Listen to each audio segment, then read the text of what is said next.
The day after I woke up and told my wife, why did I do that? I don't know. I just don't know what the hell goes on. I remember one thing, I had a very hard moment in that part of my life, but I assure you in that age, I could have put that clown in the first round, but I sold my soul, and I'm ashamed of it. Is it true that you made $170 million from this fight?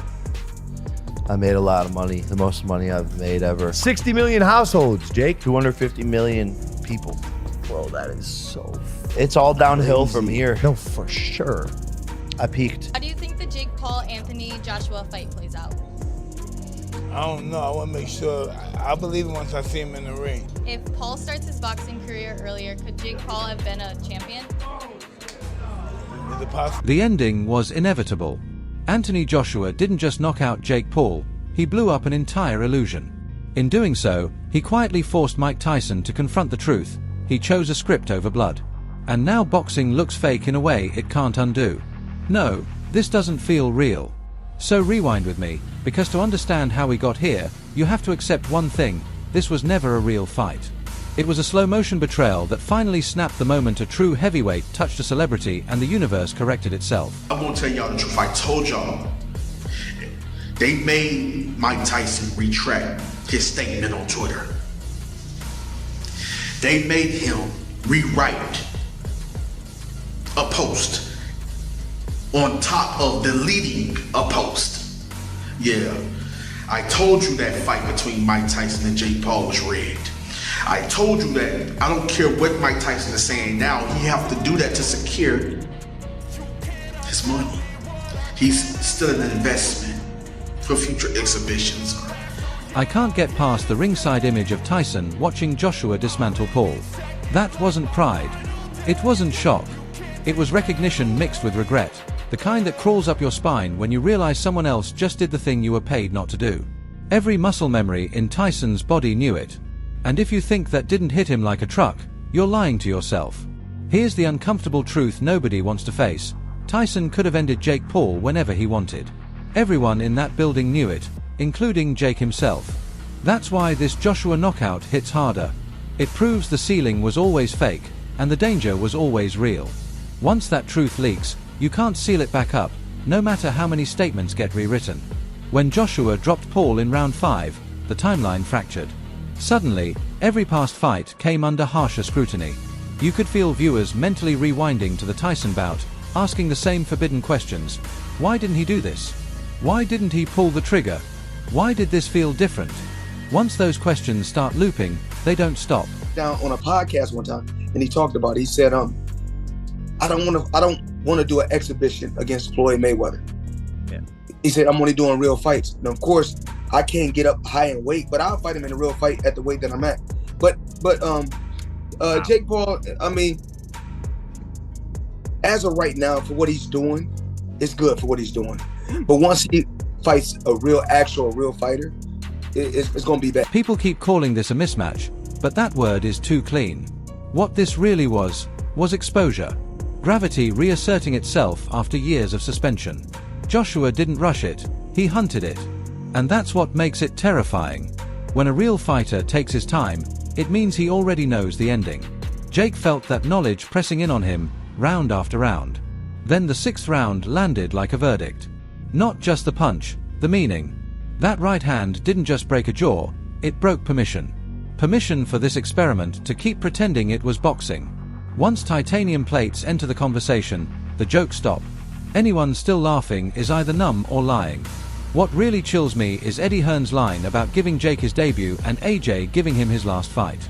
That wasn't trash talk, that was a closing statement. Promoters don't speak like that unless they believe the door is actually shut. And if you think Jake didn't hear that echoing in his head while staring at hospital lights, you're missing the psychological damage entirely. I want to follow with you because when this fight was first announced, you had said something to the effect of this would end Jake Paul's career. After what you saw tonight, do you think that Jake should continue to box, or what do you think the future holds for him? Yeah, no, I really take my hat off. So, I mean, we have to see if it is a broken jaw. Those injuries are very difficult to come back from. But as AJ said, like that last shot would have knocked out a lot of heavyweights. And I know he went down heavy, but you know, he was conscious on the floor. And I thought his game plan, although obviously very negative early on, which it had to be, was smart at times. And there were times where he held his feet and let his hands go. It was a very one-sided fight. It was always going to be a one. Watching Joshua tear it all apart forces a brutal comparison. One man followed the script. The other ripped it up. And history only remembers one of those choices, no matter how big the paycheck was. Call it a conspiracy if you want, but Tyson cracked the door open himself when he admitted he doesn't even remember the fight, that he woke up asking why he did it. That's not the voice of a man satisfied with a performance. That's the voice of someone who knows he left something sacred on the table. And regret like that doesn't fade with time, it gets louder. Let me say this clearly, because it matters. Joshua didn't need to say anything after the fight. His fist spoke, and silence confirmed it. When silence becomes the loudest voice in the room, the truth is too obvious to spin. And every influencer fighter watching felt their stomach drop, whether they admit it or not. Are you in pain? Yeah, but it's not from like talking. Talk to me about what your jaw feels like, because you got it's like a baseball in there. two plates. It just feels like 4 titanium plates. 4 titanium plates. How many do you have? Just one. Nobody wants to pull the thread yet, because it threatens the entire business model. If one real heavyweight can undo years of hype in 6 rounds, how fragile was this ecosystem the whole time? If that question makes you uncomfortable, good, it should. Because someone behind the scenes is scrambling right now to contain what this really means. No, I don't remember the fight that much. I kind of blanked out a little. Listen, know what I remember? Coming back from the first round, and then the next day I remember Jacob doing some kind of, I don't know, what was he doing at the ring? Oh, yeah, a little bow at the end, he bowed. And that's the last thing I remember. But the day after the fight, the day after, I woke up and told my wife, why did I do that? I don't know. I just don't know what the hell goes on. What did you think of Jake's power, man, when you were in there? I keep thinking about Tyson seeing the broken jaw headlines. Biology doesn't lie. Marketing can't argue with bone fractures. Seeing real physical damage forces you to confront every moment you chose not to throw a real punch. And no, this doesn't feel real, unless regret is already eating at him far more than his admitting. Here's the time bomb thought you shouldn't ignore. If Tyson is now openly admitting that money dictated outcomes, how many other fights are about to be relitigated in the public mind? Once trust erodes, it spreads fast. And boxing has always survived on belief, and belief is bleeding out. One last thing I can't shake is how calm Joshua looked the entire time. Calm fighters are the most dangerous, and the most honest. That calm didn't feel like someone chasing glory. It felt like someone executing a correction. And corrections don't stop at one target. They ripple outward. So ask yourself, who feels exposed next? Just hoping after this Floyd fight, maybe we can have a rematch. He did well, but I want to try it again. Is that something that you would be interested in terms of righting the wrong and knocking him out? I would be interested. Yes, I would. I would be interested. This doesn't end with a knockout highlight or a clean press quote. The silence afterward feels staged. And when things go quiet this suddenly, it usually means deals are being rewritten and stories are being buried. I don't trust it. Not for a second. Because this situation is still unfolding, and something uglier is coming. When it finally breaks, this knockout may look less like a climax and more like a warning shot. What keeps looping in my head is how inevitable this felt in hindsight. Like the sport itself finally got tired of pretending and snapped the rubber band back into place. For years, the line between spectacle and competition was stretched so far it was begging to break. Joshua just happened to be the man standing there when it finally did. I keep thinking about how confidence quietly turns into arrogance. Not in one loud moment, but in small steps no one notices until it's too late. That's what doomed this entire experiment. Not ambition, not money, but the belief that reality could be negotiated if you talked loud enough and built a big enough audience around yourself. There's something deeply unsettling about watching a narrative collapse in real time. It exposes how much of what we consume as fans is built on trust.